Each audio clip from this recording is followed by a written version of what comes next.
تم تخلیق ہو اللہ کی، تمہیں تمہارے دل کو بنایا ہے اس نے، اور اسے احسانوں سے بھرا ہے کیا اس سے بہتر کوئی جان سکتا ہے؟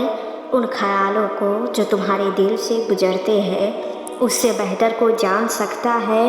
ان خواہشوں کو جو تمہارے دل میں بستے ہیں، ایک پتا بھی جہاں میں ایسا نہیں جو گر جائے اس کی مرضی کے بغیر، کوئی پرندہ نہیں جو پر مر جائے اس کی مرضی کے بغیر، تو تمہارے ساتھ بھی اس کی بارگاہ میں اس کی ہی توفیق سے اٹھتے ہیں، تمہارے ہاتھ بھی اس کی بارگاہ میں اس کی ہی توفیق سے اٹھتے ہیں۔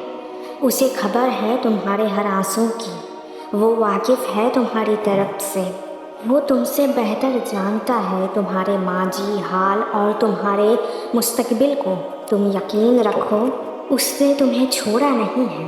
جب ناممکن کے حالات کے باوجود بھی تم اللہ سے دعائیں مانگنا نہیں چھوڑتے اور اللہ پہ یقین رکھتے ہوئے دعائیں مانگتے رہتے ہو، تو اللہ بھی تمہارے لیے معجزائیں کرنے میں زیادہ دیر نہیں کرتا، کیونکہ اللہ تو ہر چیز دینے پر قادر ہے۔ تو پھر صبر کرو اور اللہ سے دعائیں مانگتے رہا کرو، وہ بہت جلد تمہاری ساری دعاؤں کو قبول کرے گا اور تمہیں ہر اس چیز سے نوازے گا جو تمہیں ناممکن لگتا تھا۔ تمہارا بار بار ایک ہی دعا کے لیے طلب کرنا اس بات کی دلیل ہے کہ وہ تمہیں ہر حال میں ملنے والی ہے۔ یقیناً اللہ نے تمہاری دعا قبول ہونے کے لیے ہی تمہارے دل کا حصہ بنائی ہے، تو بس اللہ پہ پورا توکل رکھو اور دعائیں مانگتے رہو، پھر دیکھنا اللہ کیسے تمہاری ساری دعاؤں پہ رنگ لائے گا اور تم خود اپنی آنکھوں سے معجزائیں ہوتے ہوئے دیکھو گے اور خوش ہو جاؤ گے۔ ہاتھ تو پھیلاؤ اللہ کے پاس، وہ ضرور دے گا، اس کے علاوہ ہمیں دے بھی کون سکتا ہے؟ ہمارا تو اس کے علاوہ کوئی ہے ہی نہیں۔ ہر جگہ سے مایوسی مل سکتی ہے مگر ایک اس کا ہی در ہے جہاں سے کوئی مایوسی نہیں ہوتا، جہاں جتنا مانگا ہوتا ہے اس سے بڑھ کر ملتا ہے۔ جو نہیں ملا اس کے نہ ملنے کے پیچھے ضرور اللہ کی کوئی مصلحت ہوگی، وہ کسی چیز کو ہم سے دور کرتا ہے تو ہماری ہی خیر کے لیے، اور اس کے بدلے میں ہمیں وہ کچھ دے کر مطمئن کر دیتا ہے جو ہم نے اپنے لیے سوچا بھی نہیں ہوتا۔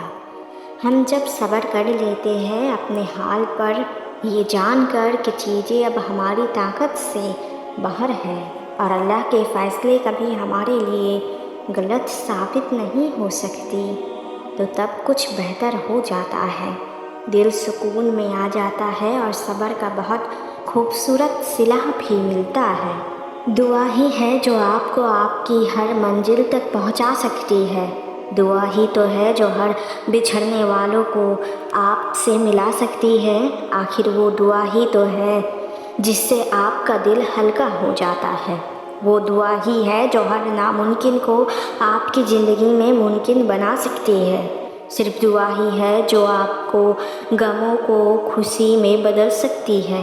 اور یہ بھی یاد رکھو دعا کی توفیق بھی ہر کسی کو نہیں ملتی ہے، اگر آپ کو ملی ہے تو یہ گولڈن چانس مس نہ کریں، مایوسی اور ڈاؤٹس چھوڑ کر اللہ سے ایک دفعہ پھر سے تڑپ کر اس سے مانگ لیجیے، وہ ضرور دے گا۔ تمہارے رب کے خزانے میں وہ سب کچھ ہے جو تم اس سے مانگتے ہو، کچھ بھی نہیں ایسے جو وہ تمہیں دے نہیں سکتا، وہ تمہاری چھوٹی سی چھوٹی اور بڑی سی بڑی خواہشوں کو تمہارے نصیب بنانے پر قدرت رکھتا ہے، پھر کیوں تھک کر مایوس ہو جاتے ہو؟ یقین رکھو اللہ تمہیں اتنا دے گا کہ تم خوش ہو جاؤ گے۔ دل کو سمجھانے کے باوجود بھی اگر اللہ نے تمہارے دل سے دعا کا خیال نہیں بدل رہا تو ممکن ہے اللہ نے تمہارے دعاؤں کو قبولیت کے لیے چن لیا ہے اور تمہارا نصیب بدلنے کو مان گیا ہے۔ تم بس دعاؤں کا سلسلہ جاری رکھو، شاید تمہاری دعائیں معجزوں کے قریب ہے۔ اللہ جانتا ہے کہ حالات کتنے مشکل ہیں، صبر کرنا تمہارے لیے کتنا مشکل ہے، تمہاری تکلیف سے وہ باخبر ہے، تمہیں چھوڑا نہیں ہے، وہ ساتھ ہے، تمہیں دیکھ رہا ہے اور سن بھی رہا ہے۔ امتحان ہے، بس یہ تمہارا، اور اس میں تم اکیلے نہیں ہو۔ اس کی رحمت، اس کی مدد ہر وقت ساتھ ہے تمہارے۔ جب ساری دنیا کی طرف ہو کر کہتی ہے نا کہ ممکن نہیں ہے، تو اس دل سے ایک آواز آتی ہے کہ ممکن ہے۔ چیزیں خود ممکن نہیں ہوتی، اللہ ممکن کرتا ہے اور وہ کرے گا۔ یہ یقین کی آواز ہوتی ہے جو ہمیں اللہ پر ہوتا ہے۔ یہ ہمارے ایمان کی آواز ہوتی ہے جو اس کی وحدانیت کی گواہ دے رہی ہوتی ہے کہ وہ ایک اکیلا ہمارے لیے سب کچھ ممکن کرنے پر قادر ہے۔ ہم نے لوگوں کے سامنے ہاتھ نہیں پھیلایا، ہم نے لوگوں کے سامنے آنسو نہیں بہائے، ہم اپنے اللہ کے پاس گر گرائے ہیں اور اسی کے پاس رو کر آئے ہیں، اور وہ مایوس نہیں کرتا، نہ ہی رد، نہ ہی کرتا دعائیں۔